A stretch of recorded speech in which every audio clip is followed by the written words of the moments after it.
Welcome to Hail Varsity Radio, the voice of Husker Nation. Insight, opinion, expertise, with the biggest and best names talking Nebraska across the state. Join the show on Twitter at Hail Varsity and at Schmidt_radio. Call in at 402-466-ESPN or 1-800-825-5865. Here's Chris Schmidt. Welcome to it. It's a Friday. It's a roadshow Friday on Hail Varsity Radio. We are down in the single barrel inside the Graduate. An incredible spot for you if you're heading to Eric Church. Church in session tonight at PBA, and we invite you down. Food and drinks, always incredible here, and big thanks to Matt and the crew for having us out in front of an incredible show, and you've been starved for it. You've also been starved for quarterback news with Nebraska football, and that dropped around 3 o'clock or so in the form of former Longhorn quarterback Casey Thompson, the son of great quarterback Charles Thompson. Some thoughts from Elijah and I on the addition for Nebraska. That is on the way. Charlie McBride will weigh in with us here, great defensive coordinator for Nebraska. Bill Doleman next hour, and then Rick Kaczenski also joins us. We're going to get kicked off, though, with our man down in Texas. We say hi to Cedric Golden from the Austin American-Statesman at Ced Golden. On Twitter's where you find him. The On Second Thought podcast is must listen to. Cedric, let's talk some quarterback here, bud. Happy Friday. Thanks for making time. Man, how's it going? Long time, Chris. I'm in a steakhouse that has over 250 whiskeys, and I get to see a pretty good country music show. And now we have quarterback news, said. Man, hey, it's all coming up spades in Nebraska, man. Steak and a new quarterback. Those go hand in hand, I would think. I think so. Cedric, you've done an amazing job covering Texas, and interested in your thoughts from your time around the Texas program on Casey Thompson. What's your take on the player and also the person? Well, the player is a very talented thrower of the football. I know that he was off to a tremendous start his junior year, and what happened was he hurt his thumb really bad against Oklahoma, and he was really never the same down the stretch. And it kind of coincided with Texas kind of falling apart as a ball club. They were on their way to being 6-1, but they blew a 28-7 lead to OU and don't win another game. And so until the Kansas State game, so I think that Casey Thompson is a quality college quarterback, completed about 64% of his passes, 24 touchdowns, only 9 picks, played hurt, a very cerebral guy. You will learn the playbook. You will live in the film room. And I think most important, besides being able to do the job, is the fact that he's a high-character guy. It's very important to have a high-character guy at the most important position in all of team sports. So he will be a crowd favorite because he knows how to play the game. He's always prepared, and he's a playmaker, and I think Nebraska could use that. Cedric Golden's with us here, Austin American-Statesman. His thoughts, spent the last several years covering Casey Thompson. Cedric's been doing it the best you can, covering Texas football and all things down in Austin at Ced Golden on Twitter. So, Cedric, you mentioned character, you mentioned film study, and just some of the highlights I've seen of him. And I watch Texas when they're on. Texas, Oklahoma. That's on. And the one thing that I liked about Casey here, just seeing a few little snippets of his film, is his poise in the pocket. Nebraska and Adrian Martinez just had so much going on and going wrong at times in the pocket. There was some inconsistency. You flip it around. I know that Casey was under duress from time to time, but yet he stood in and he made some big-time throws. Did you see that early, or is that something that he's kind of evolved with? I know he has, 19 career games. Where has he been in the pecking order, and why, in your opinion, did it take till early last year for him to get the job? Well, I think we were all pretty surprised when Coach Steve Sarkisian named Hudson Card as the starter. We thought that Casey would be the starter at first. I saw a couple of spring practices, and he looked really good in that game. And then we remembered when he debuted, in place of Sam Ehlinger in the bowl game. He came in like a house on fire with 4 second-half touchdown passes in that win over Colorado. And so we knew he had the arm talent. We knew that he was a cerebral cat, and we knew that he could run when necessary to move those chains. So, it was surprising that he was not named the starter. And then they have a really bad game at Arkansas, and that's Hudson Card's start. And he handed Sarkisian and said, we're going to give Casey a chance because he's earned it, because it was such a close fight for the starting job, and he never let that starting job go after that. Played through an injury to his throwing hand on his thumb, and still put up some pretty quality numbers. People talk about them losing to Kansas. It wasn't Casey Thompson's fault. He threw 6 touchdowns in that game. So I think that I just think that he's probably going to be a really good fit there. He has an all-skill game. He doesn't have a huge arm, and I know that might be a concern throwing it around in that thick air in November up in Lincoln. But he's very accurate, and he has a very good deep ball. That's one of his strengths, and he does what he has to do. He's a chain mover, and in these days, you've seen some of the better teams in college football. Not all of them have great quarterbacks. I don't think anyone would call Stetson Bennett a Heisman Trophy candidate, but he's the kind of quarterback that makes things happen. And Casey and Stetson have a lot in common. But I think Casey Thompson may have a better arm talent than Stetson Bennett. Cedric Golden's with us here on Hail Varsity Radio. A few minutes here. Cedric Golden's with us here, Hail Varsity Radio, at Ced Golden on Twitter. I'd like to jump in here in a second. Real quick, are you – answer me this, Ced. Do you think there's a lot of football that Adrian Martinez played? He's down at Kansas State now, so you'll get to see him in the Big 12. Compare Casey to Adrian. Is it an upgrade? Is it an even swap? And, of course, there's some new to this, right? You've got a new coordinator in Mark Whipple with Scott Frost, and Scott Frost needs to win now. I really like what I saw at Adrian. That's a very even comparison. I like Adrian because he. When I look at both of those guys, Adrian ran more. He ran more than Casey. Casey runs more when necessary. I think Adrian's more of an offensive runner. I know he was over 600 yards, scored 7 or 8 touchdowns on the ground. I just and when you're fourth in the very, very good defensive Big Ten in passer rating, you're not chopped liver. So I'm looking forward to seeing him in the Big 12. I know that he's a playmaker. It was K-State, right? K-State had a really good year, and Skylar Thompson's been there forever, and he's taken his leave. Adrian Martinez is a really nice pickup for them. Isn't it weird, guys, that we're talking about these college guys almost like they're free agents from the pros?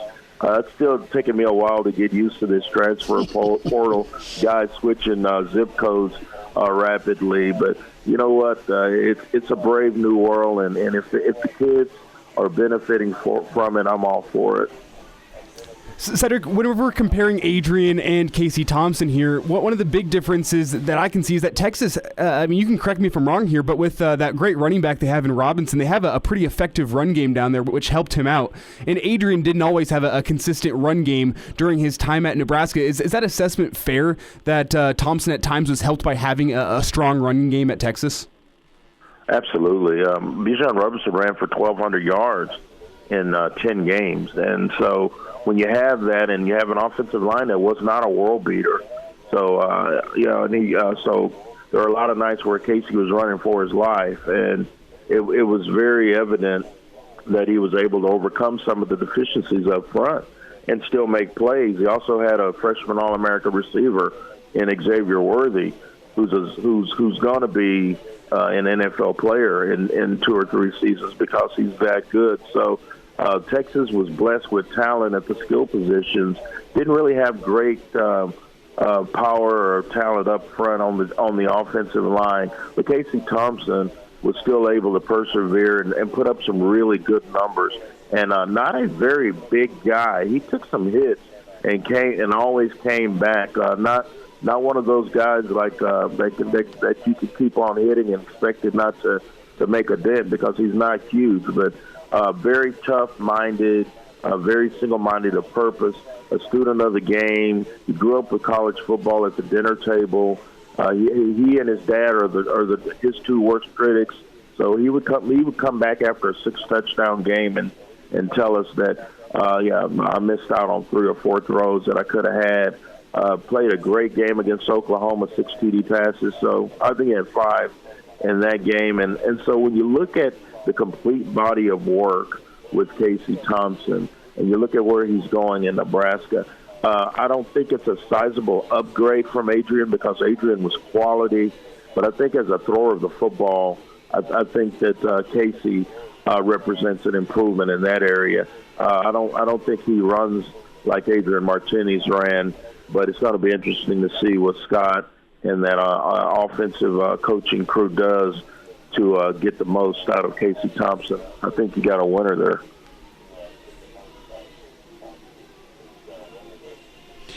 Cedric Golden with us, Austin American Statesman. His thoughts covering Casey Thompson down in Texas, down in Austin, and Nebraska getting their transfer quarterback with experience. Coach Frost wanting that, Mark Whipple wanting that, and we'll see who comes out on top after spring ball. Cedric, you're awesome for squeezing us in. A last thought here, you touched on a football family miserable after the day after Thanksgiving.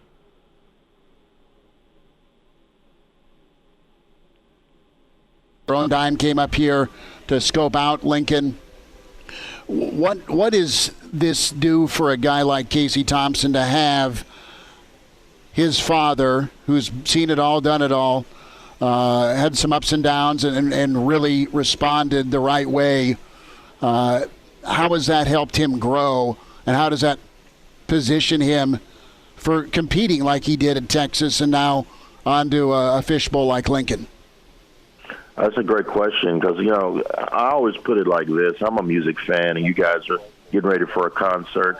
I don't believe a blues singer who's never gone through anything. And Casey Thompson's dad has gone through it. He had great seasons at Oklahoma, and then he got in trouble with the law, and then he becomes a father. And we all want our kids to end up better than we did. So he's using his benefit of his experience, good and bad, to help his son's journey. And now Casey Thompson, one thing about the transfer portal, when you go to a team, you go to a school, they want you. So he's going in there knowing that he's going to be the guy.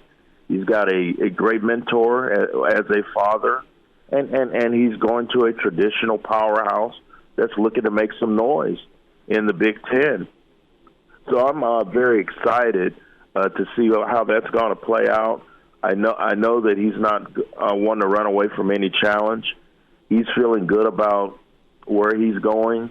I hope to speak to him in the next few weeks to see, how excited he is about this challenge. You guys are going to really enjoy Casey Thompson. He's fun. He loves mob movies. If you want to get on his good side, just mention some movies. I hope. Last time I saw him, I asked him if he'd seen The Departed yet, and he said that was at the top of his playlist. He was just waiting on the season to finish up. So that's going to be the Casey Thompson. You see a personable kid, a team guy, and a really quality person. You're going to really like him. Cedric Golden with us, Austin American Statesman on Second Thought Podcast, at Ced Golden on Twitter, covers Texas.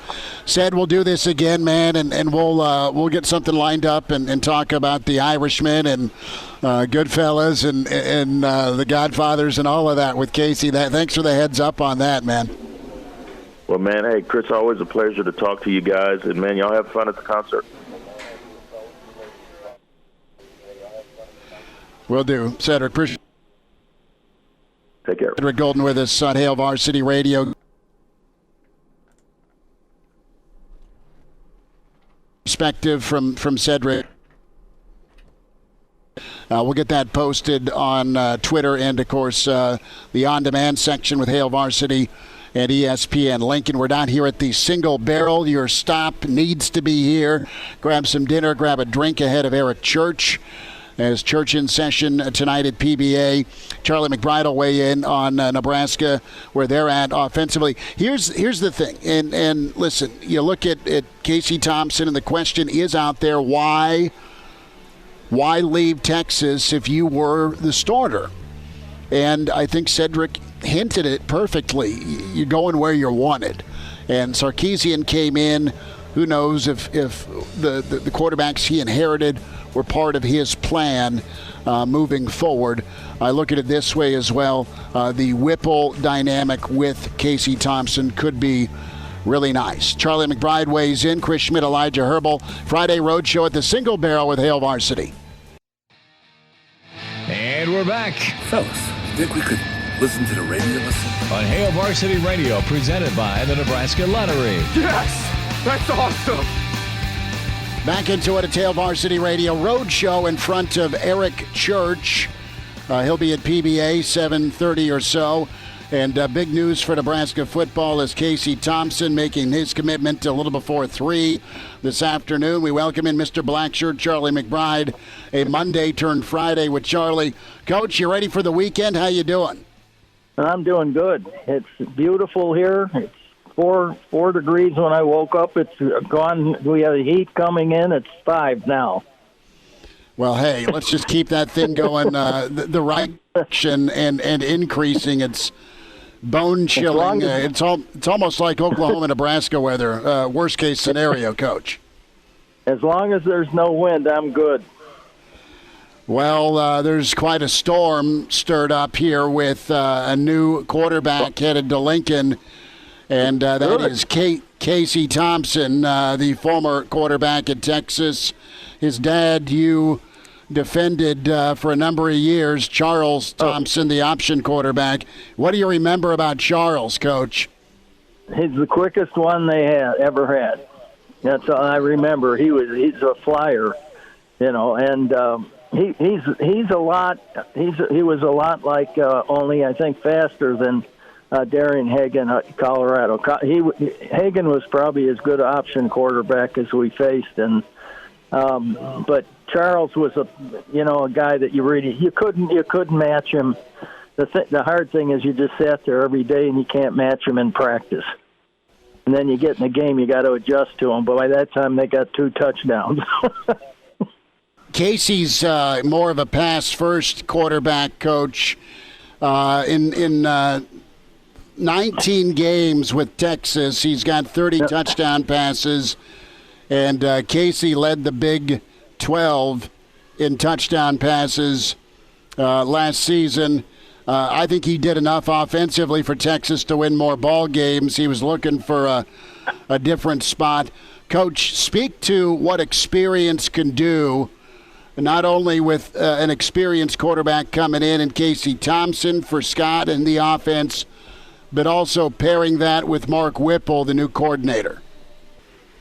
Well, the experience back in coordinator are the things. You have a coordinator right now. It's been a lot of places and knows a lot of football, and I think, and that was my plus, that he and I think Scott is, as long as they complement each other, can work together really, really, really good.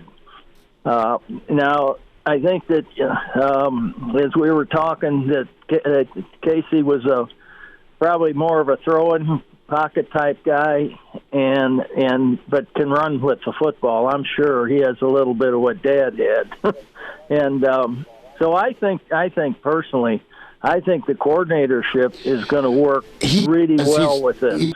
I think that with the coordinator, with Coach Whipple right now, I think if you look at it, he's a 50-50 guy, and I think he probably has been for a while. He's very knowledgeable on both ends of the stick. But I think that what you're going to end up with is a as long as they can get along good together, Scott and Coach Whipple get along together, and there's some agreements and everything. I think that kid's really going to be a plus for the offense. I worry the most about the young players that are there. I hate that portal. I hate seeing that. It's an easy way out, and I would hate to see something happen.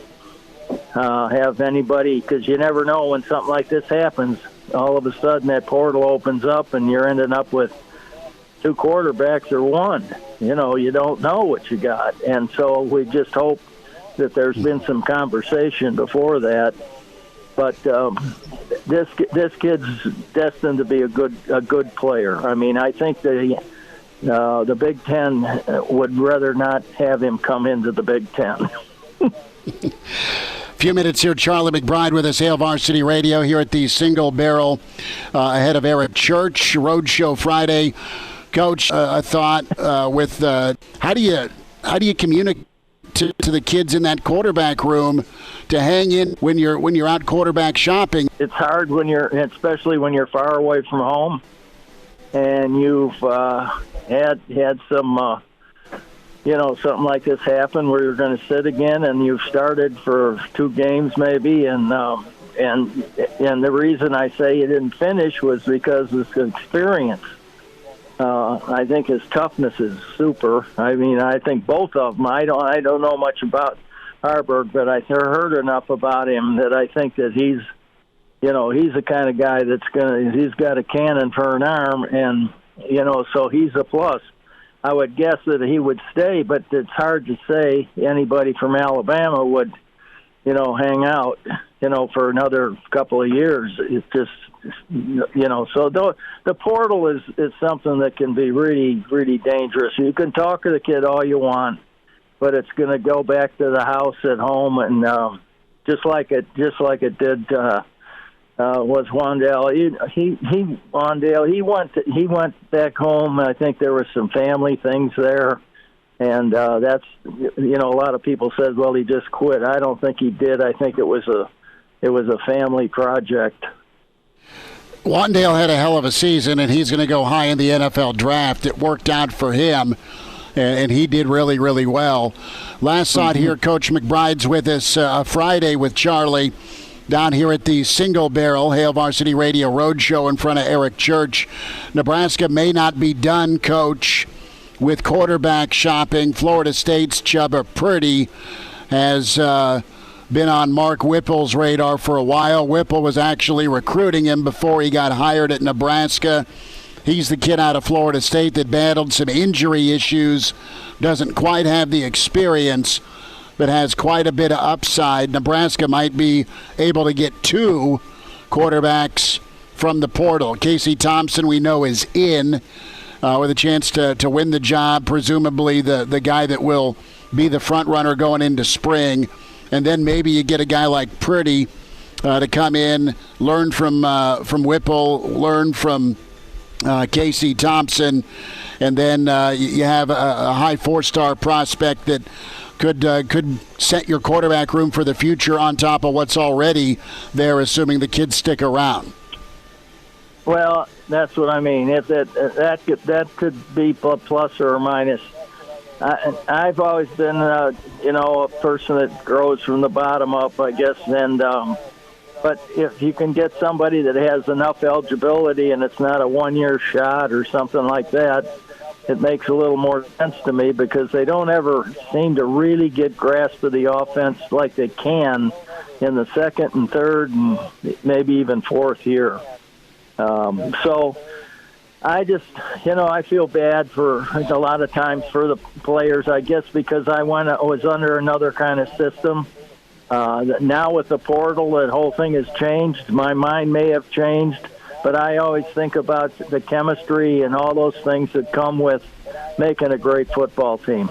Charlie McBride's with us, a Friday with Charlie, Hail Varsity Radio, as his reaction to Casey Thompson transferring from Texas to Nebraska. Nebraska gets part of that puzzle piece done. Coach, last thought here with the running back room. From what you've seen with Nebraska, would you be apt to maybe try and go get a running back out of the portal as well? We don't know who the running back coach is going to be yet, so there's that element. But do you try and get more in that running back room because you've had so much attrition in the room, and one of the kids that looked good is coming off an injury? Well, I think that's always you have to have everybody, that even the players have to understand. You really have to have, if you have the luxury of 4 running backs, you're golden, that you are not afraid to put in a football game. And the top 2 you can rotate with pretty much, and then you can also fit other guys in. But you have to have some running backs because of injury, because that thing could pop fast. You could lose your first 2, and you never know. So you have to have the running backs and people in a position like that. You can see a little bit of it happening in the NFL now. They're, 50 guys, 58 or so on the roster, and, they're getting a few running backs hurt. So that's kind of an example of what can happen in college now, with the kids having the ability to move. So I think to get another running back is great. I think the ones you have now, right now, the 2 that came in last year that came from, Yount and the kid from SC, they just need some reps. I think they're good backs. Mm-hmm. They're big, powerful people that can move the football. And, so I think there's a start there. And then the young guy that's played the most for us, he looks to me like to be a heck of a receiver. And if you could get him in the open field with somebody, they're in trouble. So, he can stay. He could work out it. I don't know if he liked to do it at both places, but it's better if you could settle at one. But I think that they have some people there that can, maybe move positions, and that goes for defense too. Coach, who do you got Monday? Well, hold on. We'll talk to you Monday, and we'll just get your prediction Monday on Georgia, Alabama. So you got the weekend to think about it. All right. Yeah, I don't think the weekend's going to do me any good. So anyway, but yeah, I'll have. I'm a little bit. I'm a little bit partial, but that's just history. I love defensive coordinators. You got 2 of them to pick from. I love it. Coach, you have a good weekend. Thanks so much for taking the time today. Okay. Thank you for having me. I'll talk to you later, and Happy New Year to everybody. Mr. Blackshirt, Charlie McBride, Hail Varsity Radio, Roadshow Friday here at the Single Barrel. Going to be an awesome night in Lincoln as Eric Church is at PBA. We're down here in front of Eric Church and Elijah Herbel back at our ESPN studios, Chris Schmidt. So awesome first hour. Good stuff from Cedric Golden, Boston American statesman. His thoughts on Casey Thompson. Nebraska has their experienced quarterback that's now in. Pretty big time there. Elijah, you just sent me a really nice tweet by Nate Glantz, tremendous quarterback with Iowa Western.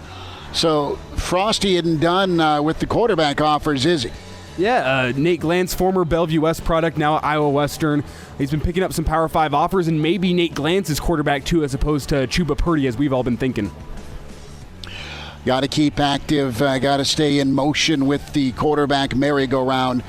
Some thoughts here as we react to the news here of Casey Thompson making his way to Lincoln. Bill Doleman on the way. Rick Kaczenski next hour. Maybe a Charles Thompson sighting yet today on Hail Varsity. We're presented by the Nebraska Lottery. Chime in 402-466-ESPN or email the show, Chris@HailVarsity.com. Just try me. Back to Hail Varsity Radio. Thanks for hanging out. Hail Varsity Roadshow Friday. We're here at the Single Barrel. You are invited down. Get yourself a thick old steak, maybe a pork chop, a burger, get a cold beer, or a warm toddy. They have 250 whiskeys to choose from. There's a giant bus parked out to my left. I don't know if that's Mr. Church's or not, but it's going to be awesome, man. Friday night church, right? As Eric Church making his way to Lincoln for a third time since PBA is open. I'm not Mr. Country Music guy, but I do like incredible artists. That's Zach Brown, that's Eric Church, and Uncle Nate's on his way down to roll with me. So the wife said, just get out, dude. Schmidt, it's go, leave. It's pretty interesting here that all you needed for Nebraska to finally get a quarterback in the transfer portal was to go to church. Yeah, the deal sealer is what you're telling me. Yeah. So that's pretty awesome for Nebraska here. And listen, the way things have gone for Nebraska football here the last 2 decades, let alone last 5 years, hey, you're quick to celebrate, and that's completely all good because you're a fan. We've talked to a lot of folks because there's been a lot of smoke around Casey Thompson as an option. A couple of folks I've reached out to here know the Thompsons well, Charles and his, of course, son Casey, and they're just thrilled, man. They are just so excited to find a spot. Nebraska's excited. Scott Frost and Coach Whipple have to be beaming because you're getting a guy that has so much experience. And really, that's it. We know what 2022 is about. 2022 is about getting better on offense, being more efficient on offense, being much better in the red zone on offense, and it's about getting consistent quarterback play. Now, we can argue that the inconsistency was caused a lot last year in Adrian's 3 previous years by some of his own doing and a lot of the other teammates around him. Not intentionally, obviously, but just you want some consistency at quarterback where you don't want Casey Thompson having to do his best Adrian Martinez impersonation. If things break down in the pocket, the bad impersonation. You can go do the good all day. And I think that's one thing that has probably stuck out about Casey Thompson is what he did in Austin. And the fact, Elijah, that he's always seemed to be ready and he's not been discouraged. He's not went in and won a job flat out. We invite you to go listen to Cedric Golden tonight or this weekend if you want, ESPNLincoln.com, or we retweeted it at Schmidt_radio at Herbal Essence, our video session with Cedric, who works for the Austin American-Statesman's, covered the Longhorns for a quarter of a century. And Casey was not picked to start in his time as a super junior, but stayed ready, came in, crushed it against Colorado in the Alamo Bowl. Didn't get the job this year, but came in, in Game 3 and ended up leading the Big Ten, make that Big 12, maybe Big 10, right? Big 12 in touchdown passes. And that speaks quite a bit to me about his readiness, his availability, and that the fact he can go in adverse situations and go make things happen. Kansas game, something I remember watching and cheering for Kansas, but it wasn't a Casey Thompson issue with 6 touchdown passes. It wasn't a Casey Thompson issue with putting up enough points against Oklahoma in the Red River rivalry. He played hurt, he played ready, and I think he's a guy, and just watching his film against the Baylors, against the K-States, against the Arkansas, he is so good, Elijah, at hanging in the pocket. And, his rushing numbers, just shy of 160.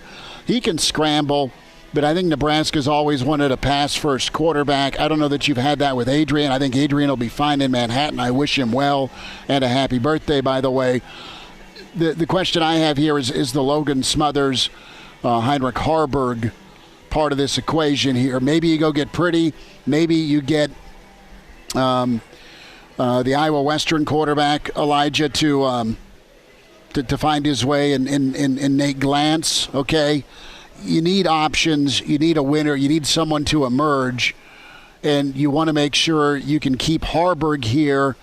And if Smothers doesn't win a job, he's a good enough athlete, Elijah. He needs to be catching the football or doing something for you on offense if he isn't playing quarterback. I hope that sales pitch is ready to go and ready. And when Casey Thompson comes in and wins this job, he's got to win his teammates over during winter conditioning. I don't doubt that can happen. He needs to go win the job, earn the job, if all things follow through with why you go get a transfer quarterback, a portal quarterback with experience to lead your offense. You want to keep some of these other pieces here because I think it's a special opportunity for whoever's in the quarterback room for Nebraska to get developed by a Mark Whipple. Yeah, and I just hope Casey Thompson comes in here ready to compete because from what we heard from Cedric Golden, it sounds like he is the perfect mold for what Whipple wants at quarterback. He's decisive. He's accurate on those short to intermediate routes. And he has enough arm strength to make the deep throws whenever it is time to take the top off a defense. That might not be his calling card, probably not his deep ball. But he does well distributing the ball, moving the chains, and that sounds like a Mark Whipple offense to me. So he's got to be the favorite, but I hope he's ready to compete because Logan Smothers, I'm sure, feels like it's his time to take the job after what he did against Iowa.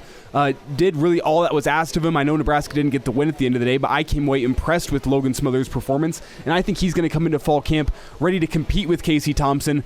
And if Casey Thompson isn't ready to come in and compete, if he thinks it's his starting job and there's really not going to be any competition, I think he's going to find himself quite surprised come spring ball and into fall camp.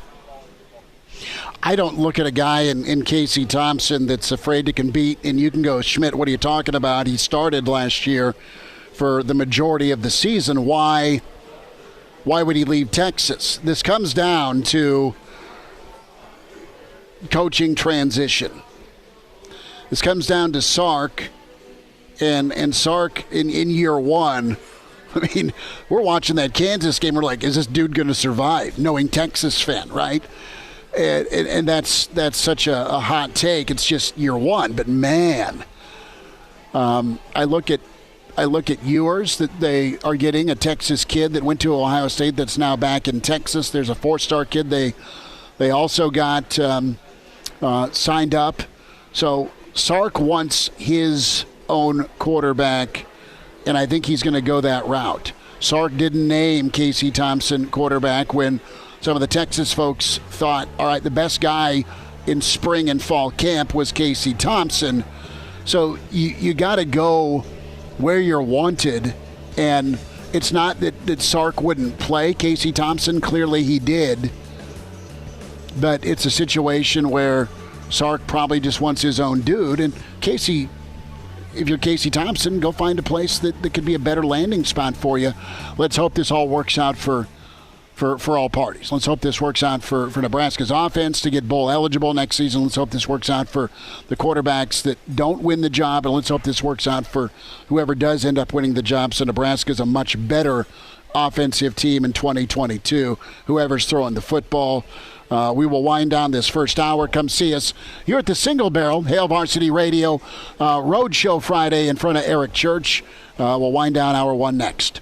And now, back to Hail Varsity Radio. Winding down this first hour, it's Hail Varsity Radio presented by the Nebraska Lottery. Chris Schmidt, Elijah Herbel, Bill Doleman, Pride of Fairbury, and NBC Sports Husker Insider going to be with us in about 10 minutes or so. We are at the Single Barrel inside the Graduate. You're invited down. Beers are cold. 250 whiskeys to choose from as you get ready for church tonight. Friday night church, right? Some of us do it when it's not a concert at PPA. Some of us need to do it. Nebraska fans been praying for a long time for an answer at quarterback. And you have that option here with Casey Thompson. That is the news of the day. Rick Kaczenski will weigh in on the dynamic of portal versus quarterback room next hour. Bill Doleman also with us. We may hear from Charles Thompson here in the next hour or so, working on that. A proud papa for sure. Numbers to get in, 466-3776, 466-3776, 800-825-5865.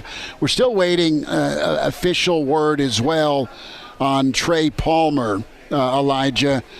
Tremendously talented five-star wide receiver from LSU that's now at Nebraska. There's an academic piece that needs to be cleared, probably a transcript transfer, but he's enrolled at Nebraska. He's a guy that can do some damage with a kick return and a punt touchdown a year ago.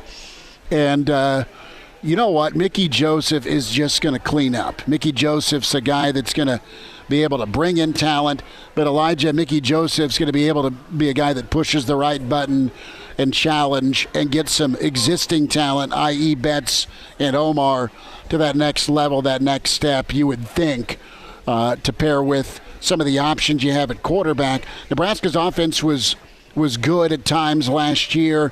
It'll be fun to see Nebraska's offense in 2022 with Mickey Joseph, with Coach Whipple, and then with some options at quarterback. I think it's fair, and I love Logan Smothers, man. I love Logan. I love how much of a gamer he is. So I pray that he's a guy that continues to grind. And to me, he seems to be like a big-time competitor. So I don't look for him to probably be real happy about this news, but understand that, look, I still have my opportunity. Go out there and take it. Same with Harburg, and, of course, same with Casey Thompson. But you have the whiteout news that could be official here by Monday with Palmer. Yeah, and Schmidt, we got two people on the line. We got Jim and John. So who do you want to go to first? Let's go to Jim. Jimbo, go ahead. Thanks for calling, bud. I've had a little trouble with my phone. I'm just wondering how they get quarterbacks coming in there with the marketplace like that. So that's my main question. Schmidt, I'm not sure if you could hear him there. I did not. He has some phone troubles, but he said, how did they get a quarterback here with the line play we've had? Hey, it's better than maybe watching in Austin, I guess, is my take. It's better than watching in Austin. And even though you won the job or were the starter last year, Sark wasn't sitting on his hands. He was out there bringing in other talent. It's probably a comparable situation. As much as Casey did running for his life, you hope the O-line play is better. But the Whipple factor was important. We'll get to more calls. Bill Doleman next hour. Welcome to Hail Varsity Radio, the voice of Husker Nation. Insight, opinion, expertise, with the biggest and best names talking Nebraska across the state. Join the show on Twitter at Hail Varsity and at Schmidt_radio. Call in at 402-466-ESPN or 1-800-825-5865. Here's Chris Schmidt. Welcome to it. It's Hour 2. It's Hail Varsity Radio, presented by the Nebraska Lottery. Chris Schmidt, Elijah Herbel. We're down here at the Single Barrel inside the Graduate Friday Night Church. Right, Eric Church gets going here a little bit after 7 at PBA. We are gearing up for that. Elijah Herbel's going to have great basketball tonight with Pius and Southwest. Locally, the Pride of Fairbury, NBC Sports. Bill Doleman with us, knows all Nebraska. And we'll get his take on Casey Thompson to Big Red Country from Bevo Land in a moment. Be sure to check out the Cedric Golden interview with the Austin American-Statesman. Ced covers Texas at an incredible level and knows Casey well. We are also out to Charles Thompson. That may happen this hour. But first, Elijah, who's on the horn with us, bud? We got John on the line. John, fire away. Thanks for holding through the break. Go ahead. Sure. Mr. Doleman, it's a pleasure to be on the same time frame you are. I like the way you bring excitement to Nordic ski, and you're such a great announcer. I'm closer to 80 than I am to 70. And my thing is I've been a Nebraska basketball fan since I've been about 2. I need some reassurance that there's going to be some change or some hope for the next season or so. And if you could sort of prop me up and my buddies up, I would sure appreciate that. John, thanks for the phone call, bud. And listen, we'll get to Husker Hoops in a moment. That's a fair question. Billy D will welcome you in at Bill Doleman on Twitter. Nebraska fans want to see a different result for 2022. Can Charles Thompson, can Logan Smothers, can Harburg, can pick a quarterback? Can the Nebraska offense help deliver that here with a new signal caller next season? Will it be any different, Bill? Good to be with you. I want to talk biathlon with John. I know you do. Tis the Olympic season, and we've got biathlon and the Olympics coming up here in 3 weeks. Just had a long conference call about the world's most exciting sport earlier today. So I'm excited to be, believe it or not, in the broadcast studio for biathlon in the Olympic Winter Games, Beijing, Stamford, Connecticut, and Highlands Ranch, Colorado. I've been following this Nebraska needs to find a quarterback, obviously like everybody else has for the past couple of years, months. I'm old school. I'm not quite there with John, walking across the stage at graduation, but I don't like what college sports and college athletics is coming to in this business sense. I get that guys got to make, the decisions best for them. They should be allowed to go where they're happy, make a little bit of money. I get that whole thing. But, my thought the last few months has really been on Logan Smothers and Heinrich Harburg and, Torres and whoever else. 2-3 years ago when Smothers made the announcement that he was going to go to Nebraska, Husker fans were elated, excited. We got somebody out of Alabama, a 4-star guy. I mean, that's not a 2-star. It's a 4-star guy. And, he's waiting behind Adrian Martinez, who, was the favored son for Scott Frost, and justifiably so. But he's waited his turn. He acquitted himself, I thought, really well in the game against Iowa. I thought he looked better in that Iowa one-shot deal than McCaffrey did a year ago in his couple of shots deals, and that's why he's no longer around. But I'm not saying this is Nebraska alone, but I just think that this is college sports, college football is such a wild west right now that everybody thinks the grass is greener and there's no loyalty on either side. Things aren't going well, and it's glaring at the quarterback position. But, Logan Smothers committed to Nebraska. He probably had other choices. Maybe it was UAB. Maybe it was Georgia. Maybe it was Tennessee, Chattanooga. I don't know. But he had the opportunity to come to Nebraska and said, yeah, I believe in what you're doing up there.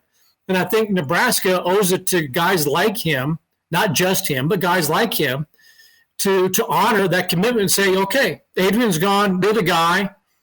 We're going to get some help, but we're not going to be so. And once again, this isn't Nebraska, but so many places are scouring to find the next guy when why can't he who's already in your room, the guy who committed to you?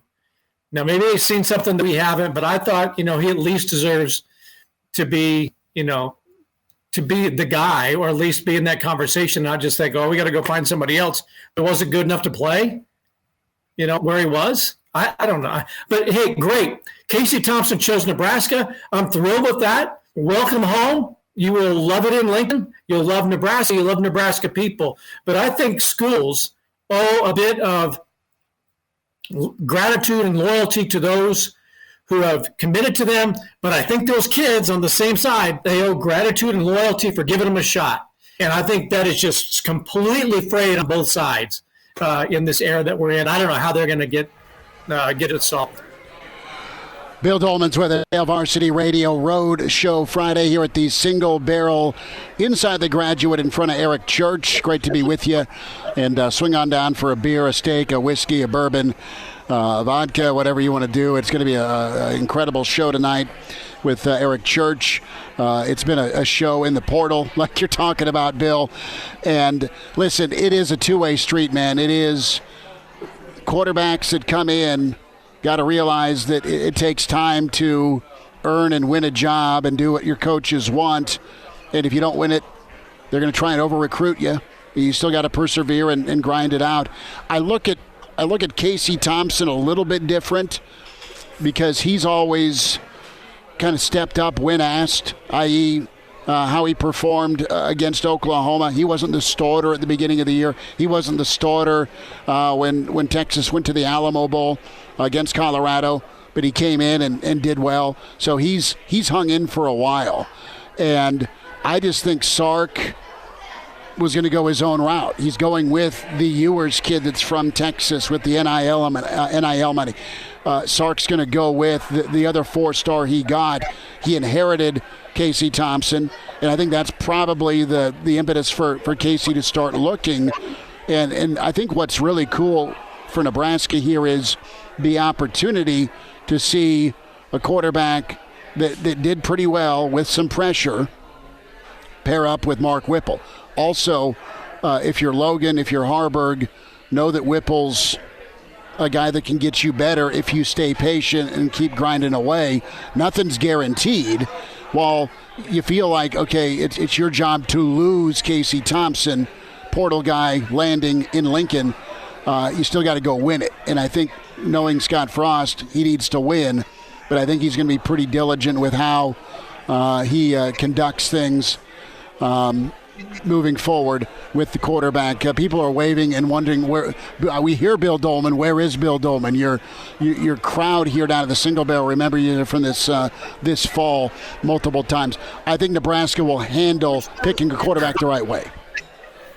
I wish I was there. I'll tell you that right now. I would love to be back in God's country. There's no question about it. Permanently. But anyway, look, I get the Casey Thompson deal that, you're under a new system. It's not working out. Yeah, it's time to look on and move. But like the Caleb Williams thing, that's nuts. You have a great year, and Brent Venables comes in, and you're not getting the vibe with that, so you're going to look on. So basically, this era of college football completely does away with what we've all known forever, that guys sign with coaches and personalities that they don't necessarily sign because I'm all in on dear old Nebraska U or an Ohio State University or whatever the case might be. They're in it for the relationship. And if the coach is gone and it's not working out, I get that you're going to want to leave Texas. And especially when they're bringing in this kid that was so coveted, this Evers kid who went to Ohio State. And what is he now, like 17? Something like that, a millionaire? So I get why they're leaving, but I just wish that there was a little bit more, loyalty. And I don't know what Scott Frost's conversations are with Logan, and maybe Logan is saying, I'm all in. If he's going to make us better, that's great. But I'm still going to be the guy, and I appreciate the challenge. That may be what the conversation is, and I respect that. And it's that way for a lot. And we're so fixated on the quarterback position anyway, right? I mean, the transfer portal is littered with players from all positions. It's just that this quarterback thing is so glaring. It's the big position in football. I get it, but Casey Thompson and Steve Sarkisian, it just wasn't going to work out with whatever Sarkisian wants to do there. And, maybe he's getting out before Sark does. I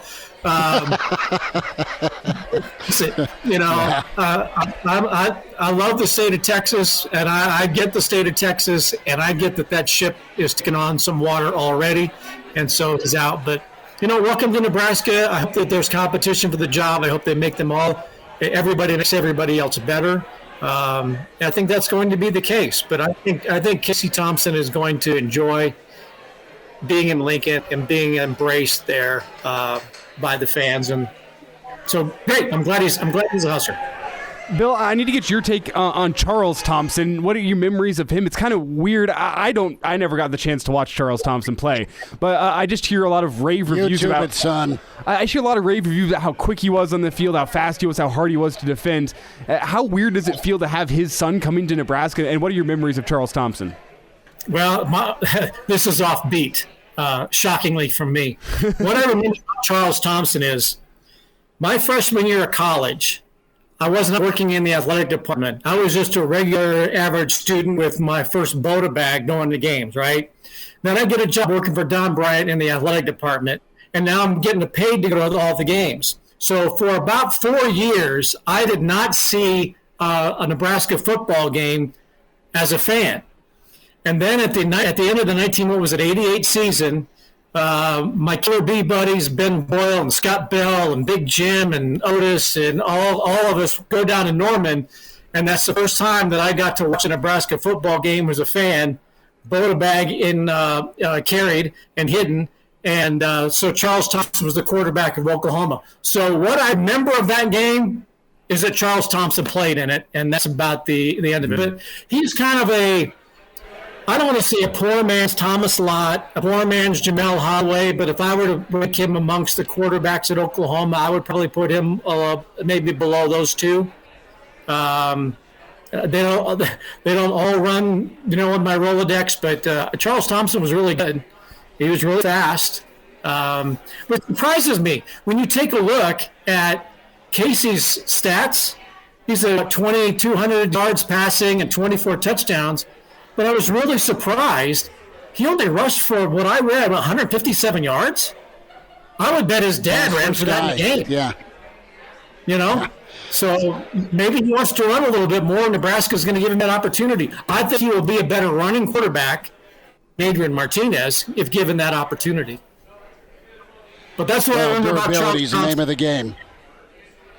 Yeah, I just remember Lawrence Pete doing his thing, and I remember Barry lighting a Marlboro Red in a wind and rainstorm at the end of that ball game. That was his final time at OU. Bill, couple minutes here. Bill Doleman with us, Hail Varsity Radio. NIL on our mind. Let's do some rapid fire. A&M, their payroll to meet with NIL. Reaction there. What do you think of Georgia, Bama? And then, of course, is Nebraska basketball giving you a little bit of light at the end of the tunnel? Look, the Texas A&M thing does not surprise me at all. They're going big, and when they saw whatever loopholes they could run through, they drove, Bevo through them. Bevo-sized Longhorns through Texas A&M holes. It doesn't shock me. They're going to have a lot of players making a lot more money than their coaches are. There's no doubt in my mind. Johnny Manziel might enroll at Texas A&M to finish his degree to see if he can make more money than he did when he played there before. This time it'll be above board. Doesn't shock me, and it's not going to stop. The NCAA or whoever is going to be in charge of college football has got to rein them in, and it'll be A&M rules. Is that what Nebraska? Is that what Nebraska needs to do to keep up? They need to start doing stuff like that. Everybody's going to have to, but can everybody do it? No. Nobody has the kind of money like Texas and Texas A&M have. And some of the SEC schools, even some of the SEC schools probably can't. Missouri can't, There are a select few schools that are going to be able to do what they are doing while they can get away with it. And yeah, Nebraska's going to be able to compete a little bit, but that's a poll they're never going to be number one in. Alabama, Georgia. I'm not anti-Alabama. I respect what they've done. I would love to see Georgia win it. I think Kirby Smart's done a great job down there. I'm a little tired of the Stetson Bennett story. That's like Jerome Bettis is from New York or Detroit. You heard that all the time. Just go play the game. Hope they can do it. Husker hoops. Just stop shooting threes for a while. That team's got a lot of talent. But, they play better against Ohio State University and against Michigan State. They've got, Illinois and Purdue coming up. It's still a tough road in the Big Ten. But, God, just make some shots. And if they shorten games to 30 minutes, Nebraska could be in the top 10. Pride of Fairbury is there. Bill Doleman, Husker football insider. Thoughts on Casey Thompson, recruiting, NIL.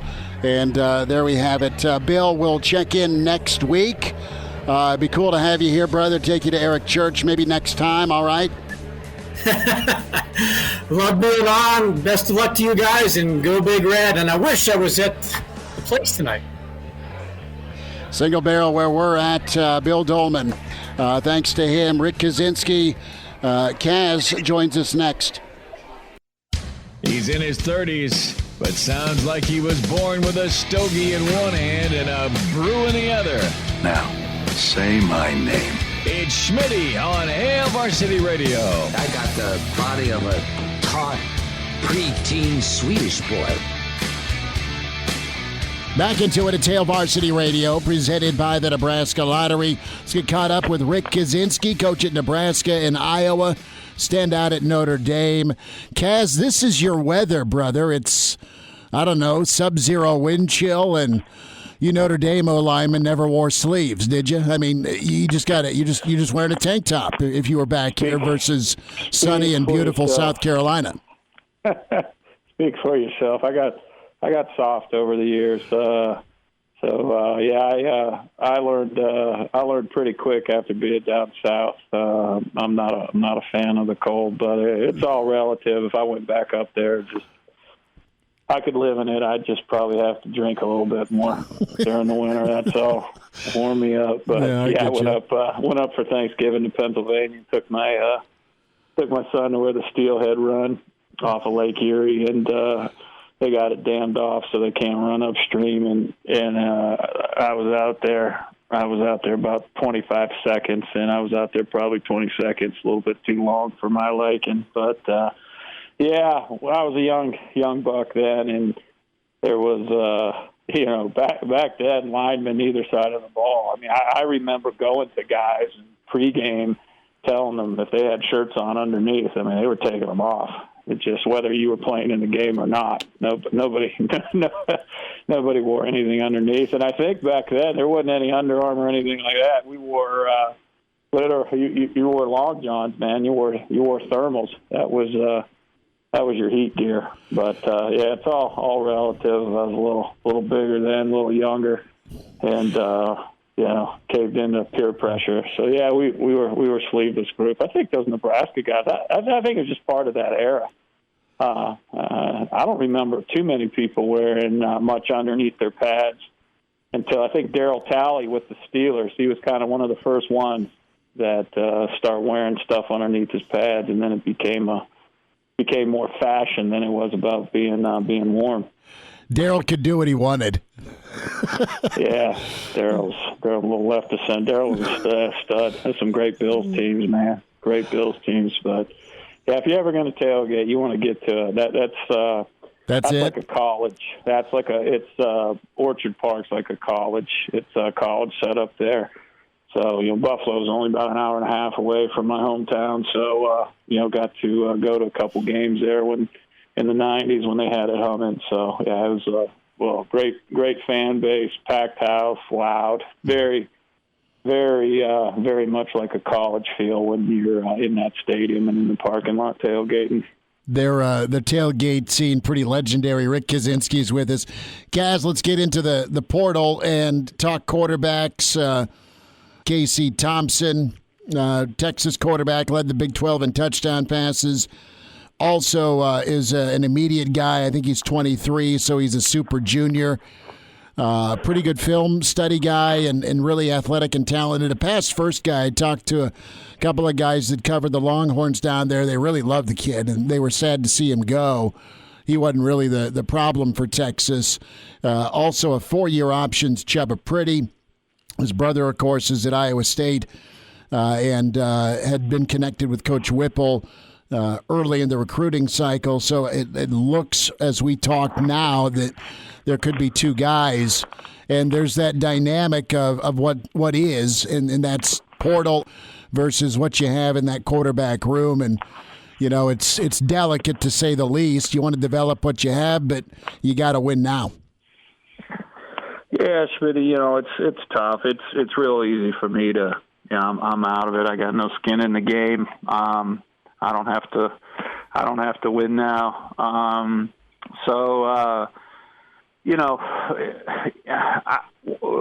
before we got on the air here when we were talking, my question was to you was, what about the guys on campus? And I understand you got to win now, but then, if you do win, you have this culture of bringing in portal guys, the kid from Texas or Florida State, probably whoever wins the job, if it's one of those two, one of them's going to leave again. And it's not the kid's fault. It's not Nebraska's fault. It's not the staff's fault. There's no parameters right now for this transfer portal stuff. It's the wild, wild west. I think that, that's the bigger issue. I think teams like Nebraska that have to win now are taking advantage of it. But I like the Smothers kid. I mean, I thought he competed his tail off against Iowa. He shouldn't have been. You got a kid that hadn't started the game all year, and you had so many close games. He didn't get the reps he needed. I mean, he came in there. I thought he did a great job, and he threw the ball all over Memorial Stadium against a top 5 defense in the country in almost December in the Midwest. So, I think there was some things they could have did to help that kid. I don't know if bringing in guys who got beat out somewhere else is always going to be your answer. And what I mean by that, it doesn't have anything to do with the player. There's so many dynamics when it comes to quarterback play. The position coach, the offense, the receivers. What's your supporting cast, and your supporting cast is not just the guys on the field. So it's a crapshoot, man. I'm sure everybody will be happy. You got a Texas kid, and I think that's good because it's telling you that Nebraska can still, garner interest from big name recruits and guys who are at other schools now that are Power 5. But is that what you want to be? And I don't know if that's what Coach Frost in Nebraska wants to be, but it's probably something they have to be right now. But I like guys. Now listen, I'm out of the game. Once again, I'm not in recruiting rooms. All the college coaches I talk to now, I mean, they don't want to be college coaches anymore because of this portal and recruiting. It's just absolutely ridiculous. So it's really easy for me to sit here and say, well, what about the guys on campus right now? And, I got to imagine that if Florida State or Texas kid ends up winning the job, you're going to probably lose 2 on campus right there. So, and I think it's not just a Nebraska problem. It's a college football program right now that's got to be fixed. But if I'm a betting man, which I'm not, but if I was hedging, I like the Smothers kid, and from the few people that I still talk to in Lincoln that are tied to the program, they help me out here. The other kid there, Schmidt, Harburg. I heard great things about those kids, man. I like guys who have been there, been in the locker room, been working with the guys who are already been on campus, came in together, went through fall camp, went through spring, went through another fall camp, went through winter conditioning. I like those guys that have been together a very long time. And I know the games change. It's a little bit dynamic at that position. But I'm an old school dude. I like dudes on campus. I like dudes that have been there. I'll put my house money. If I'm betting with house money, I'm gonna go with the guys in the program, not 2 guys that are leaving programs where they weren't the starter.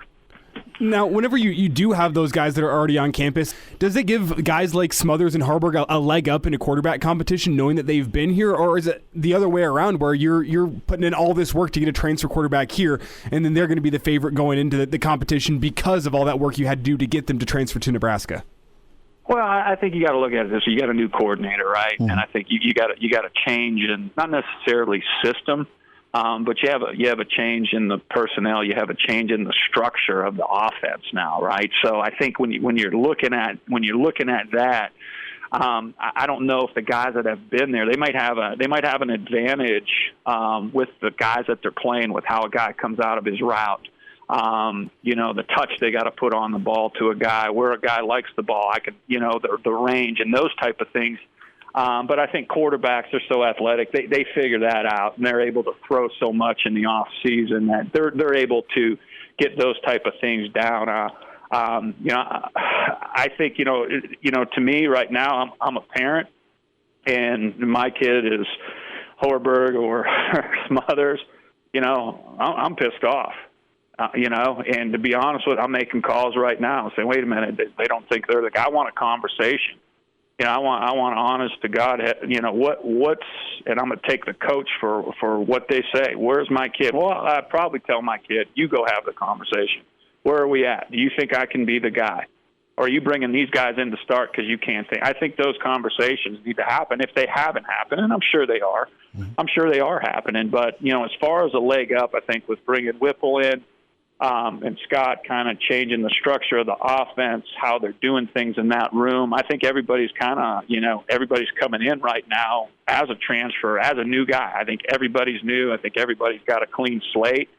But also, I can't imagine that the new coordinator hasn't watched tape, right? If he thought probably the guy was on campus, or from the conversations he's had with Scott and the staff, if they thought they had that guy on campus, why would they go get portal guys, right? Mm-hmm. So, unfortunately, hey, it's part of life. It's not fair. I don't think it's fair to the guys on campus, but there's not a whole lot fair in life. There's not a whole lot fair in football. You got to do what's best for the program. You got to do what's best for 135 guys, and you got to do with Scott Frost. He's the head coach, and he's going to live and die with the decisions he makes. So, as far as having a leg up, those type of things, I think everybody's coming in with the slate just because of the things that happened over the season, the change in staff, the new offensive staff, the new coordinator, guys with new ideas, and a coordinator that, hey, this is the type of guy that I want. I want a guy that reminds me, when I would recruit defensive linemen, what I would do, I want a guy that reminds me of a guy that had success. Those were the intangibles and the tangible things I was looking for, and I'm sure Coach Whipple's doing the same thing. Rick Kaczenski with us, Friday Road Show down here at the Single Barrel Hail Varsity Radio. Chris Schmidt, Elijah Herbel. More with Kaz coming up as we'll get his take on Randy Gregory in Dallas this postseason. We'll dive into some Yellowstone commentary as Season 4 wrapped up. A reminder about buckling up. Coaches make substitutions during the game to get the best player on the field. Getting behind the wheel after drinking also demands a substitution. Sober drivers are not the only choice. A DUI costs more than you think. A message from the Nebraska Department of Highway Safety Office. Demand that substitution. Sober drivers are the only choice. Let me get that corrected there. More with Kaz coming up. Want to see you down here at the Single Barrel. Incredible food and drinks. Get all primed up before Friday night church. It's Hail Varsity Roadshow Friday. We're presented by the Nebraska Lottery.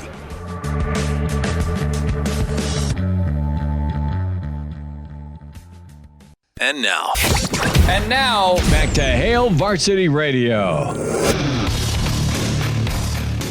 Rick Kaczenski is with us, Hail Varsity Radio. Kaz, to your point, when you look at a blueprint, who's a guy I developed and sent to the league, you did a lot of those guys for a lot of time in your career. You have Cam Taylor-Britt, JoJo Doleman, both getting NFL Combine invites. What's your thought on their upside at the next level? You've seen them play a lot of ball, and they really both had tremendous final seasons in Lincoln. Yeah, absolutely. Just another opportunity, to showcase their ability. Maybe possibly play some different positions. The game up there, it's a little bit, especially in the Big Ten. It's a little bit different. It's a passing league. It's almost become like Canadian football. So it's maybe run on first down, you're passing, second and third down. So it's become a pass league. So those, JoJo, those are hybrid guys, and Cam's he's a bigger corner. I think what you'll see these guys in the All-Star games is NFL teams moving them around. And that's going to benefit both of those guys. They're not inviting those guys. They don't. Heck, I was a free agent. They don't invite free agents to those All-Star games. So I think too. When guys get into a different system, when you see them playing different positions, they show that versatility. Mm-hmm. Those two guys are going to benefit because I see that, and once again, I'm watching it on TV. It's so hard to watch the game of football as a coach from TV because there's just so many things that you miss. It just happened. Hell, you be on the side. I missed about 70% of the game being on the sideline live and in person, and you go back on Sundays, watch the game. There's just so much more that's there. So I'm just going, this is my Monday morning quarterback take, watching these guys on TV for a few years. They're great athletes, but I think what you'll see both of those guys playing different positions when they're in the NFL or some type of hybrid of what they do. Cam's a guy, put him, can he play man corner? I don't know, but could he play on a slot? Absolutely. Could he play strong safety? Can he play over top a vertical route and still come down a hill on a run? I think that's what you see, what I see in him. And then JoJo, defensive ends. You look at these tackles, man. There's so many athletic tackles now, offensive tackles in the league. They've got away from these big 330-pound guys. I mean, it's all athletes. It's all athletic now. So, these pass rushers, you don't have to be, a 280, 290-pound bull rusher anymore. You gotta win with athleticism, and both those guys are great athletes. So, I think just like I said about the Davis twins, I think their best football is still ahead of them, and I believe that for JoJo and Cam. So, excited for those guys. Looking forward to watching. They'll play. They'll play a bunch of years in the leagues. those guys, they'll make a living off teams their rookie year. They'll be living on special teams. Guys like that, the leagues love. So, it's going to be a great benefit for them. But I also think you're going to see a lot of NFL teams really see the ability of those guys on the next level. I was watching the Cowboys in Arizona, and Randy Gregory had a fantastic game. Again, tough one for Dallas. But you mentioned that athleticism, just the pure freak size of Randy at the weight and size he's at now, and the same kind of weight and size he played at in Lincoln, and just where he roams around, man, and gets after the quarterback, and just his change of direction. I know I just shifted gears on you here to go to Randy Gregory, but no one knows Randy better than you. And man, oh man, for him to be able to chase a guy like Kyler Murray down as often as he did was impressive, and it's been a really cool breakthrough year for Randy. Yeah, I mean, it's. I think when you're talking about Randy Gregory, to his credit, and to Jerry Jones and the entire Dallas organization, Randy he made a decision that he was going to clean his act up and be successful, and that's a credit to him. But also, I don't know if there's another organization that would have invested in Randy like the Cowboys did. So, what a credit to them. But he's exactly what I thought he would be, and with many others. I mean, I hope people in Lincoln understand what they had, and I think as the years go by, you'll get a feel for how great that guy was. As much credit as he got in Lincoln, I don't know if he got the credit that he really deserved. This kid is for me as a coach. I was fortunate. I coached some great ones. Randy's a once in a lifetime player. I mean, you could coach for 30, 40 years and never get a guy like that.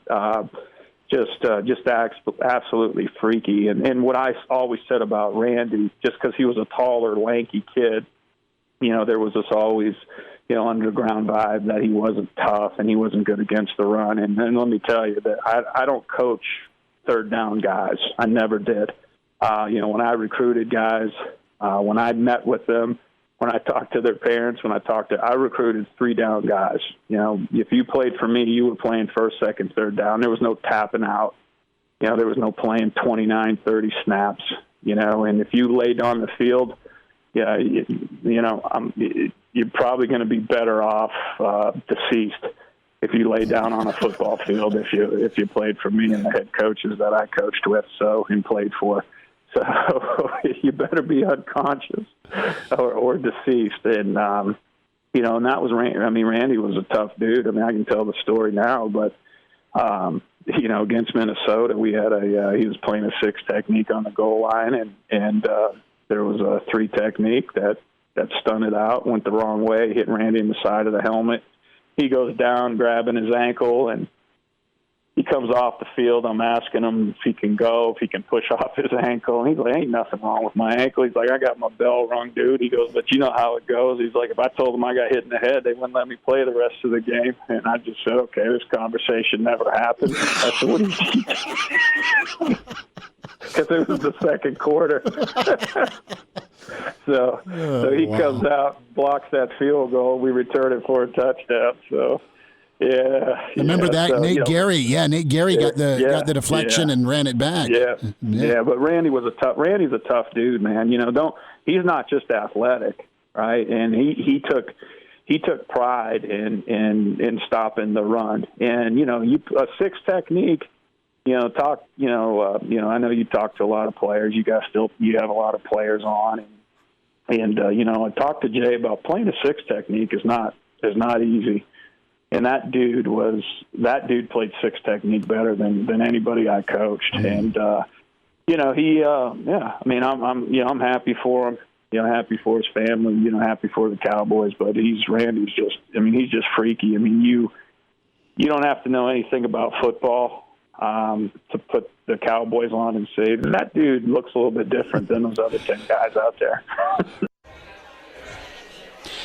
Rick Kaczenski with us, Hail Varsity Radio Roadshow Friday here at the Single Barrel inside the Graduate. There's so many Eric Church fans down here, and a lot of boots, a lot of buckles, a lot of really cool cowboy hats, and folks are enjoying just incredible steak. A few bourbons have been poured, some whiskeys, some Coors, and get on down if you're headed down to PBA for Friday night church. Eric Church at PBA, we're excited to be on the road here ahead of that. Winding down a Friday show. Casey Thompson is in. A lot of talk with that. We'll wind down with Kaz. And in lieu of Country Western Appreciation Night, man, some thoughts on Yellowstone on the way. It's Hail Varsity, presented by the Nebraska Lottery. Miss us? Come here, brother. Give me a hug. Bring it in for the real thing. We're on call for you. Catch the podcast at hailvarsity.com, the ESPN Lincoln app, or download them on iTunes. Saddle up, partner. Back to Hail Varsity Radio. Rick Kaczenski's with us, Hail Varsity Radio. Kaz, we'll wind down. You talked me into it and finally got through all 4 seasons during my holiday break. Yellowstone, when we first broached the show, you're like, dude, you're the only guy in America that's not seen Yellowstone. so now I'm all caught up. You were right on it. What an incredible show. Is there a character that you like best on that show? Oh, Beth. Love Beth. We all like Beth. yeah. Probably. You probably like her for different reasons. I love her attitude. Her toughness. Okay. But she scares me. But Rip, I'm a big fan of Rip. Big fan of Rip, and it's hard to pick. It's like what's your favorite Beatles tune or what's your favorite Dead cut? You kind of your top 5 constantly changes, but.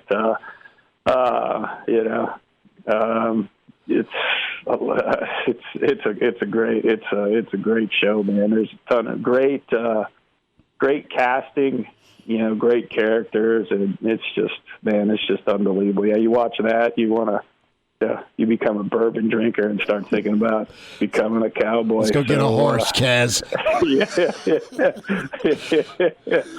So yeah, pretty good show. It's a lot to it, and I know a gentleman who owns Triangle X Ranch. He's actually a Notre Dame grad. Oh wow, Mark Turner, and a friend of mine, Chris Clevenger. He lives out in Denver, and he does a lot of energy business across the country. And there's believe it or not, there's a lot of truth to that show. Obviously, not that type of violence. But, the train station, right? Yeah. So, but yeah, it's a good show, and in this day and age where there's just junk on TV and reality TV and all that stuff that's just just dumbs you down. It's pretty good to have it. It's like the old days when. You had 3 channels and you came to school and everybody was talking about the same show, Sure. So it's kind of like that. So, it's pretty interesting, but, good show, man. Good show. Rick Kaczenski. Kaz, we'll get caught up next week. Did some more NFL and some college ball. Thanks for the time, brother. All right, my man. Appreciate you guys. There he is, Rick Kaczenski with us. Good show today. Big thanks to Bill Doleman, Cedric Golden, Charlie McBride, Rick Kaczenski weighing in on Casey Thompson and his decision to come to Lincoln. We'll have more thoughts tomorrow with the weekend edition. We are back. You have to text Cranack and remind him we are rolling 7 to 9 tomorrow morning. If you're headed to Eric Church, enjoy yourself. And thanks for tuning in to Hail Varsity. I am going to order a steak, I'm going to order a bourbon, and I'm going to order some great entertainment tonight. And we'll talk more about it tomorrow with Nebraska, what their picture looks like offensively with the Whipple and Thompson dynamic. Elijah, have a great call tonight. 2 top 5s, baby. Pius and Southwest get it rolling at the Nest tonight. You're on that call, aren't you? Yeah, tip-off here in about an hour and a half right here at ESPN Lincoln. Well, tune into that. Catch Elijah and Tim Bob Kitzmiller. We'll talk to you tomorrow morning at 7, weekend edition with Hail Varsity. Back at you on Monday. And thanks so much to the Single Barrel for having us out. Come on down, get a beer and a steak, and get ready for church on a Friday.